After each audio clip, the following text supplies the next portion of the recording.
Okay, today we will start with the concept of stress, which is part of the kinetics, the other pillar of this framework that we are trying to build of linear elasticity. Before starting with stress proper, let us try to enumerate the kind of forces that can apply on our deformable body. So what you have here is my favorite potato. So this potato is our deformable body and it can be subject to several kinds of forces. The major kind of forces that we are going to talk about in this course are firstly body forces. Body forces have units of force per unit volume. So they are volume forces. They act at all points on the body and they generally result from the presence of fields around the body. The presence of, say, fields like gravitational fields or electromagnetic fields that would uh, exert a force all over the volume of the body. These are called body forces. So the total body force on the on the body will be given by an integral, volume integral of bx dv over the whole volume. So this would be the net body force acting um, on this body. Now, we can also apply surface forces. So surface forces are called surface tractions, which we will denote by a bar on the top. So T bar X are surface tractions, and these would generally arise from the contact between this body that you are analyzing and some other body that you are not analyzing. So you have removed that other body, you have isolated this potato out of a maze of other bodies, and the effect of those other bodies is represented. The contact forces that were generated between those other bodies and this body is generally represented as surface tractions. They have units of force per length square, force per unit area, and the net surface traction on the body would be T bar x ds integrated over del Vt, which is the part of the boundary of the body del V on which tractions are applied. There are other parts on which tractions may not be applied. Other kinds of boundary conditions may be applied. So that part we will talk about a little later. But del Vt is the part of the body on which tractions are applied, and if you integrate T bar dx, T bar s x ds over this part of the boundary, you get the net traction that is acting on the body.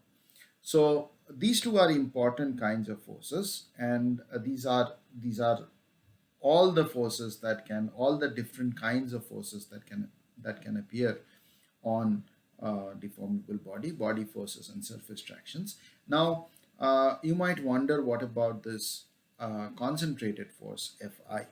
So this concentrated force Fi of course has units of force, so its units will be newtons, but these concentrated forces are generally treated as special cases of tractions. So the way we convert these concentrated forces into tractions is in this manner.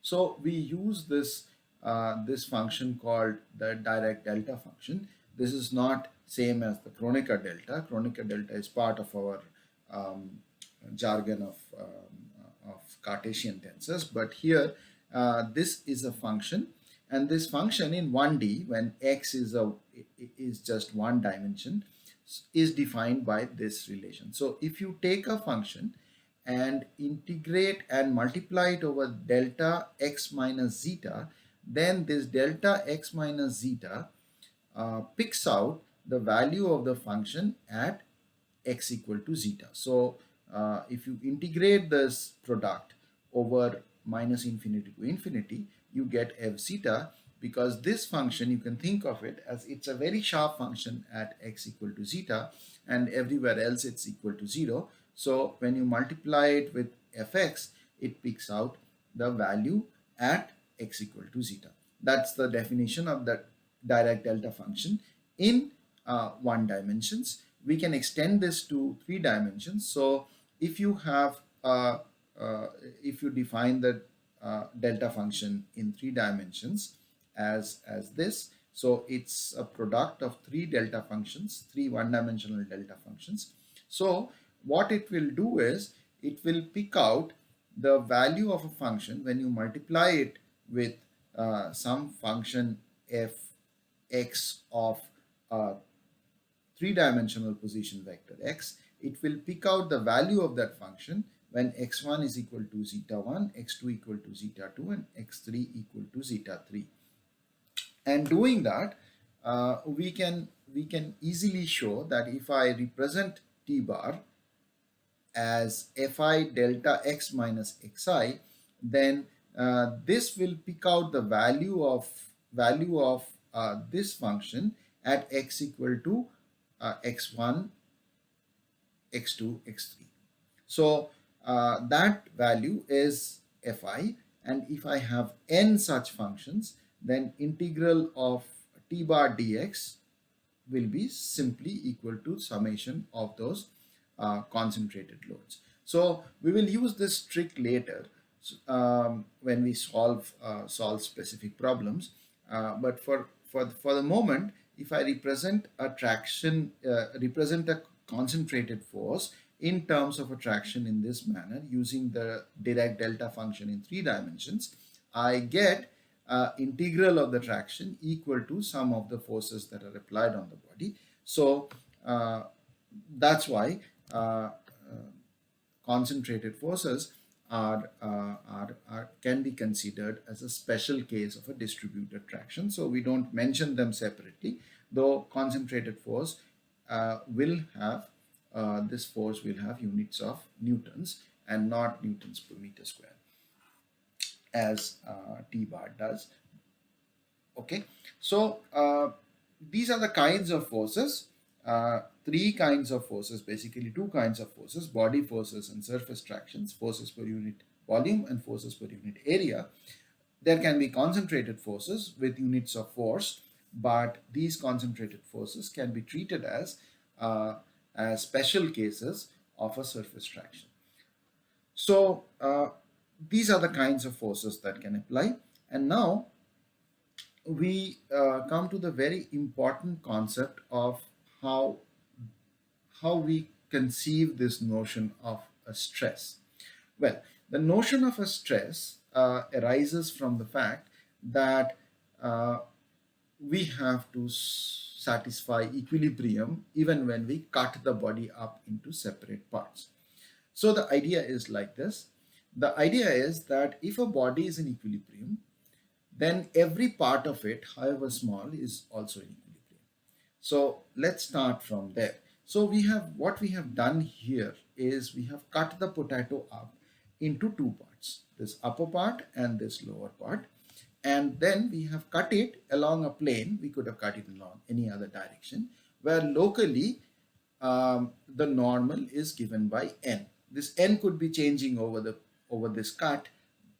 I have taken the cut to be a plane. N doesn't change over this plane, but if I had taken the cut like something else, n would have changed from point to point. But our idea is that whatever path we cut it, n is the local normal at some point x on the body.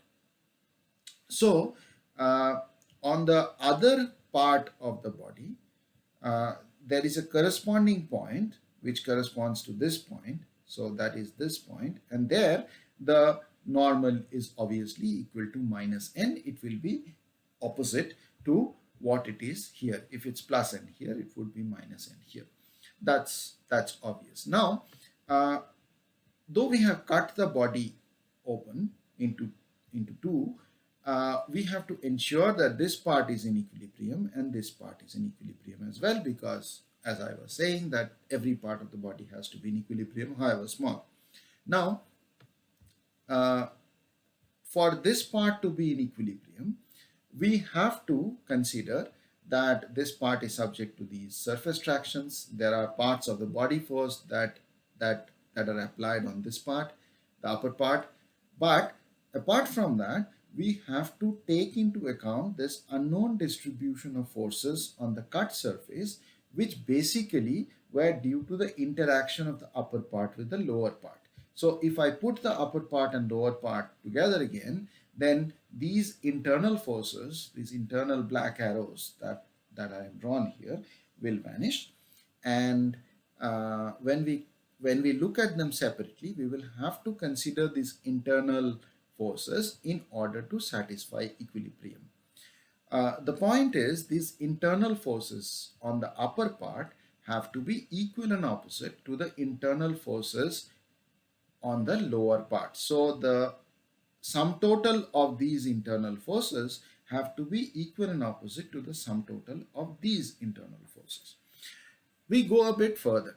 We say that because this part can be as small as we desire, we demand that this equality, equal and opposite nature of the forces should be valid for every small element of area ds that we have on this cut surface. That means the small force on this red part ds is df, and that is equal to some force distribution T, which we call the traction, times ds. So this is called the traction because this is force per unit area. I have taken a cut and ds is a small element of area. So this is force per unit area. This is a distribution. This is a field, but it has units of force per unit area.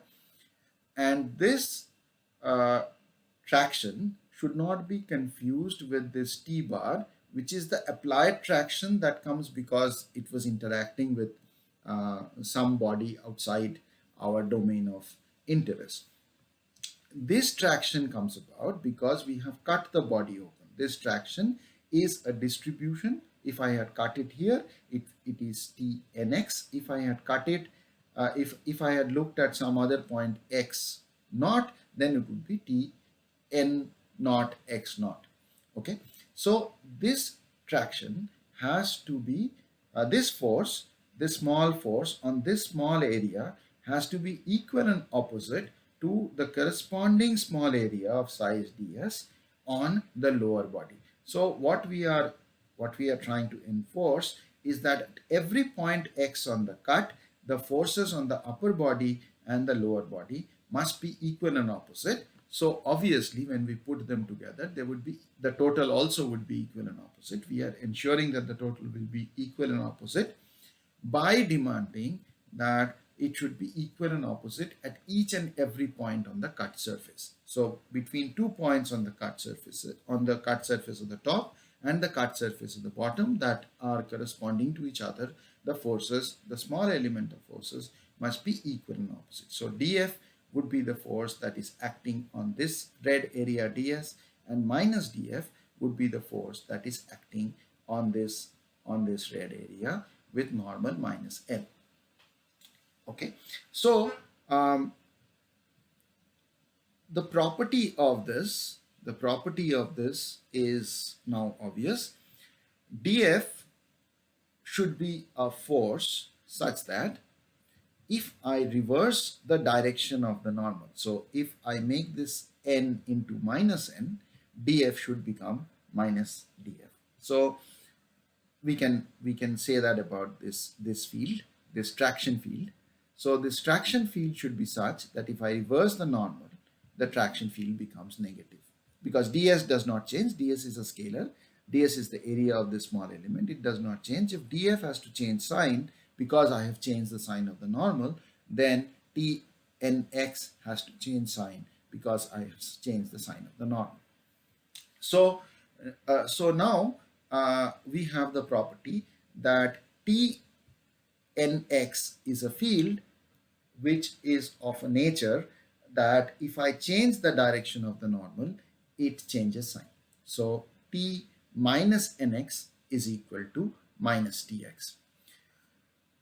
Okay, so so that is the property that arises from the fact that we have used Newton's third law, point to point on the cut surface. At every point on the cut surface, Newton's third law has to be satisfied. So df has to be equal and opposite to the force that is applied on the corresponding point. So we are using Newton's third law here, and that dictates that this field T should be such that if I reverse the direction of the normal, the force should also get reversed. Now, how can we endow it with that kind of a property? What kind of relationship with n do we necessarily need in order for Tx to be Tnx to have that property that if I change the direction of n, its sign changes. So this is my condition. This is the condition that T must satisfy, and this can be satisfied by taking Tx to be a linear transformation of the normal n at that point through a second order tensor. Remember, a second order tensor is defined as a quantity that acts on a vector and gives another vector. Tnx is a vector at a point x with normal n. So I envisage a second order tensor which I call sigma x. I am taking transpose of that.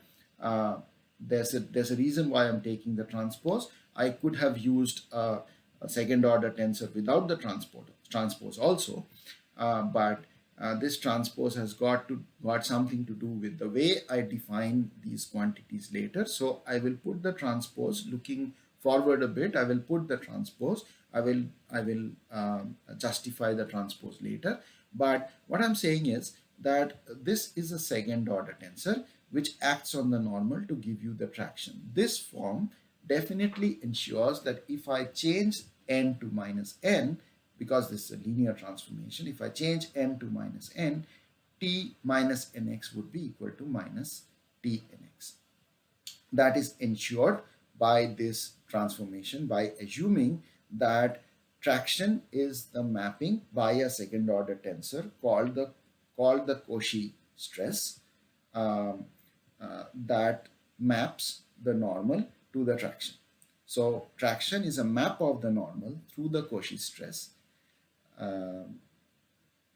or the Cauchy stress transpose. So this sigma x is called the Cauchy stress, and like strains, there can be other measures of stress as well, but in small deformations that we are interested in, there's all the different measures of strain actually degenerate into the same measure. So we don't really need to distinguish between the different measures of strain. So we will not call it Cauchy stress. We'll just call it stress. Stress would mean Cauchy stress. When you do courses on continuum mechanics later, where you relax the condition of small deformations, you will see that there can be different kinds of stresses and they can be substantially different. We'll not talk about that anymore here. So this is, in my experience, one of the most difficult concepts that students find a lot of trouble understanding. This looks simple.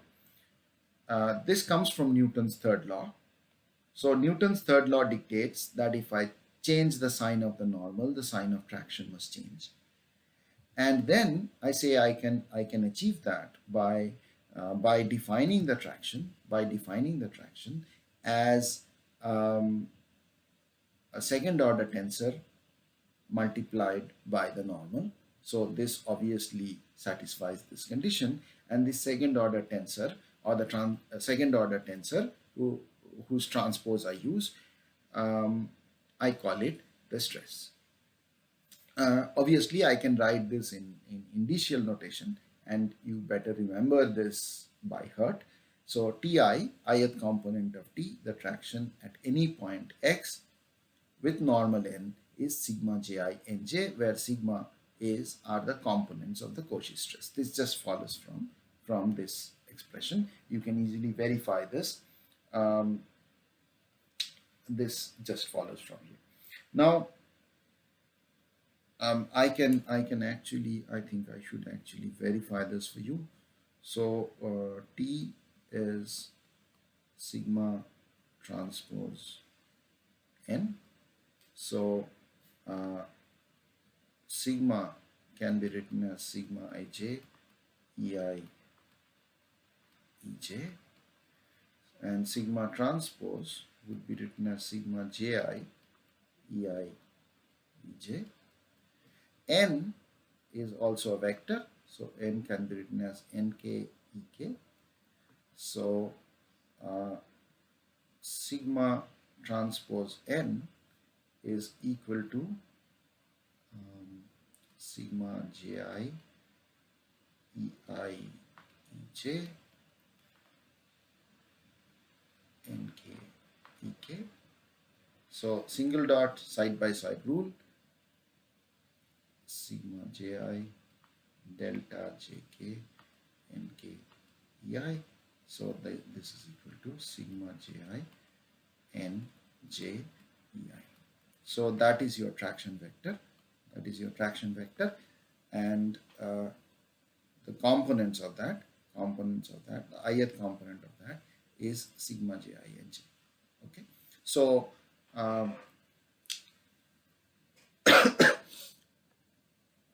this is what I have. Now, let us take it a little bit further and try to marry it with concepts that we already know. So, if you look at this carefully, and it is necessary to look at this carefully, because this relation is going to be our bread and butter uh, for uh, for everything that we do henceforth. Okay, so it is very, very important to understand this relation. And as I said, people have a lot of difficulty understanding this relation. So so far what we have used is we have just called upon the Newton's third law. And if I just recapitulate, what we have done is we have said that Newton's third law is valid point to point. So between this point and the corresponding point here, you have Newton's third law valid over a small element of area ds around that point. So we have just said that df has to df has to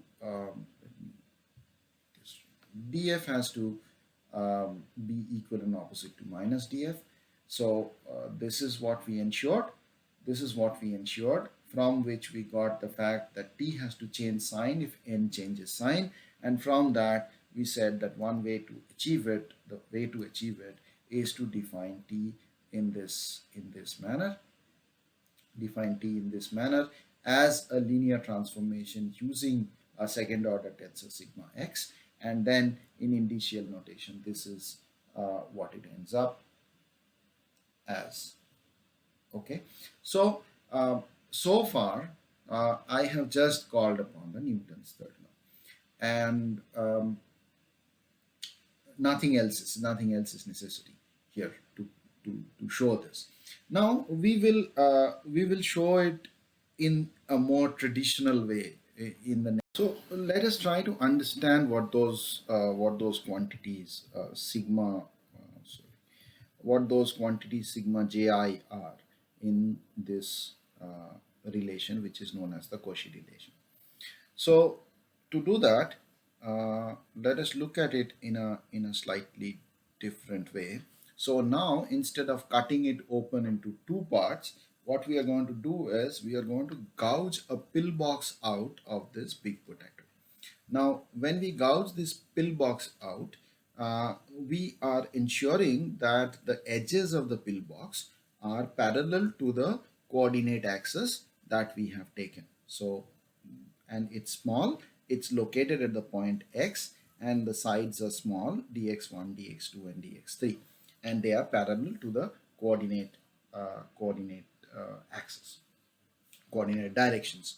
So now, just like what we reasoned in the case where we split it into two, here too these surfaces, this whole thing was interacting with the rest of the body. So there would be internal forces that would come into being on all the faces, because those are the forces that the rest of the body was exerting on this pillbox. And now to establish the equilibrium of this small pillbox, we have to take those internal forces into consideration.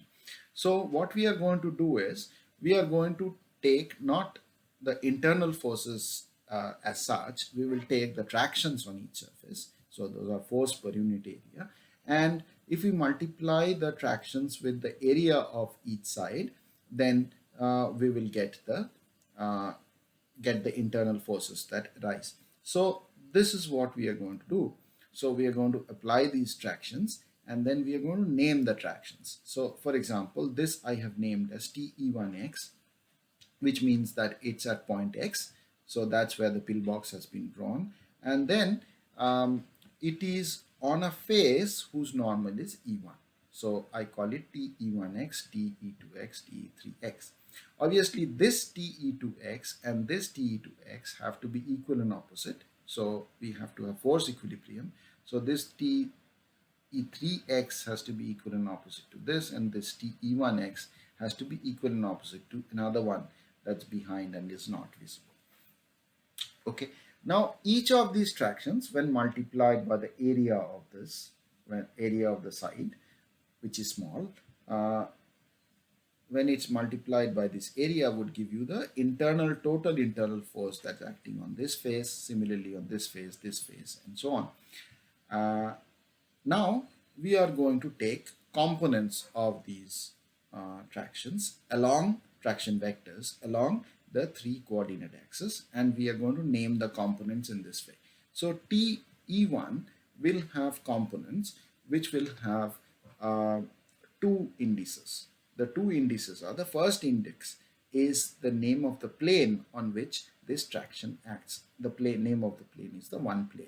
So the first index will be 1, and the second index will be, since this is a vector, this will have 3 components. Second index will be the direction in which um, the component is taken. So I will split it into components now. So T will be split into a component along one direction, which is sigma, which is going to be called sigma 1 1, along two direction going to be called sigma 1 2, along three direction going to be called sigma 1 3, and similarly all these quantities, all these tractions T, E1, E2, E3 will be split into components along the given coordinate axis x1, x2 and x3. So once you do this, then you can write say TE1x in terms of its vector components. Its components are sigma 1 1, sigma 1 2, sigma 1 3. So obviously we can write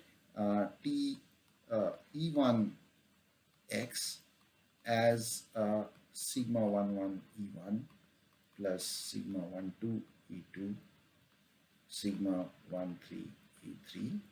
I could have chosen a different nomenclature. I could have said that, okay, I will write the direction first and the plane next. So this will remain sigma 1 1, this will become sigma 2 1, this will become sigma 3 1. I could have done that, but the convention that we are going to follow is, when we write sigma ij, the first one is the plane and the second one is the direction. First one is the plane and the second one is the direction. Things will change a little bit if we change this convention, so we will stick to it. So now TE1x is this, and we can write TE2x and E3x as well. That's what we have done. So we have written as sigma 1 1 E1, sigma 1 2 E2, sigma 1 3 E3. Okay, and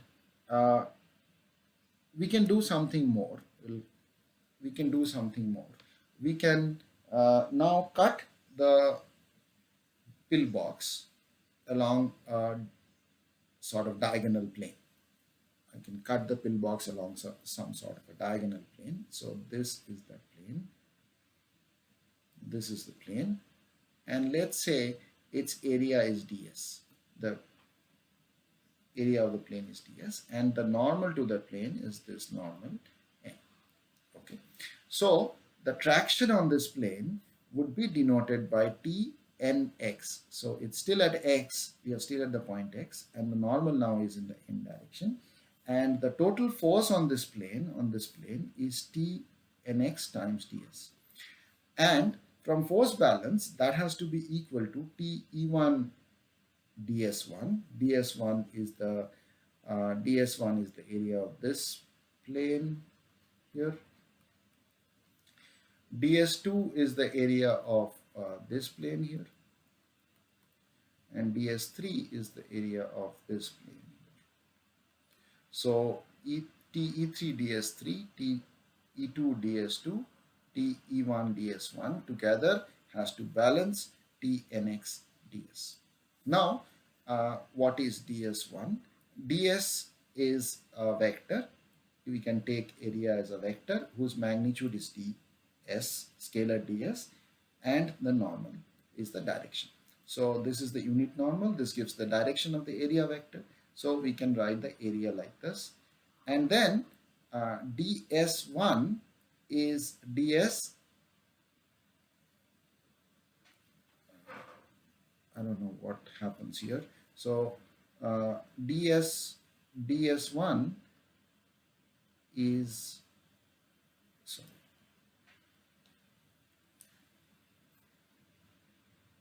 ds1 is ds dot e1, ds dot e1, and ds2 is ds dot e2, and so on. So we have dsi equal to ds times ni. So ds dot n1, ds dot e1 would be equal to ds n dot e1. That would be ds n1, which n1 is the 1th component of the normal. So I can write this. So I will get this as n1 ds, this as n2 ds, and this as n3 ds. ds will cancel on both sides, so I'll end up getting this. And now what I'm going to do is I'm going to go back to the previous slide. Take this expression for TE1, and I'm going to write this TE1 as sigma 11 E1 plus sigma 12 E2 plus sigma 13 E3. I'm going to write this as sigma 21 E1 plus 22 E2 plus 23 E3, and this one as 31 E1 plus 32 E2 plus 33 E3. And now you see that if I have to write the components of this, the first component of this would be sigma 11 plus sigma 21 plus sigma 31. So T1 nx would be sigma 11 n1 plus sigma 21 n2 plus sigma 31 n3. Similarly, you can find T2 and T3, and you will immediately see that T can be given by this relation, and which is in initial notation equivalent to Ti equal to sigma ji nj, which is known as the Cauchy relation.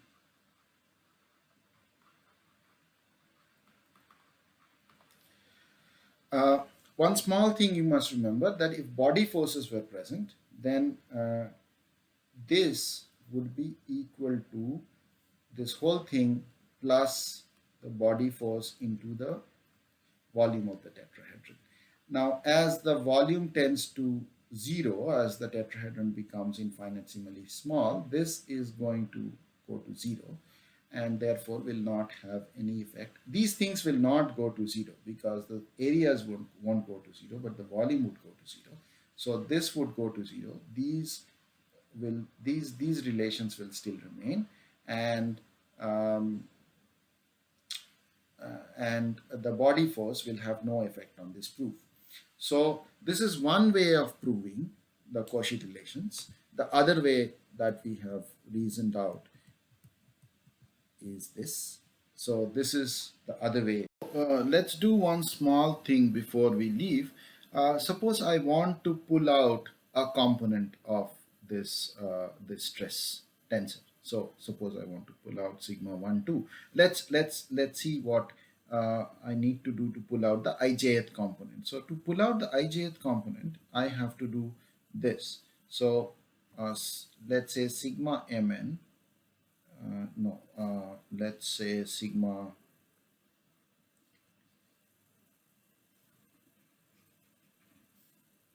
Right. So let's write sigma transpose. Sigma transpose is sigma nm em en. Okay. Now I want to pull out the stress in on the ith plane in the jth direction. That means I want to pull out sigma ij. So what I will do is I will multiply sigma transpose with the plane direction, let's say 1. Okay, then I will let's say plane direction is I, and uh, and then I will get sigma nm em delta ni, which will give me sigma im em, and I want it now in the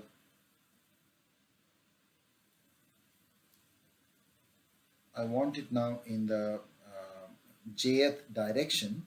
So I will now pre-multiply it by ej, and if I do that, then I have ej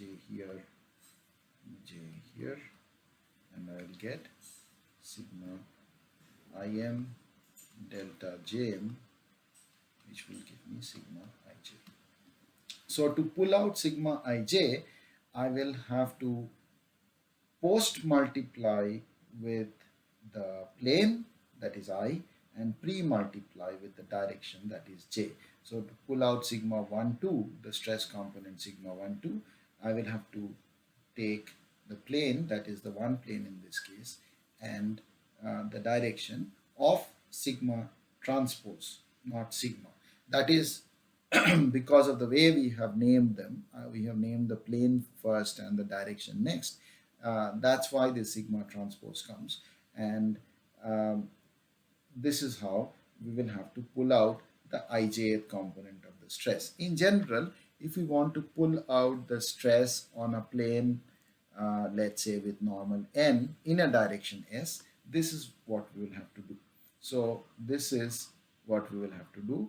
We will have to post multiply with the plane normal, that is n, and pre-multiply with the direction, that is s.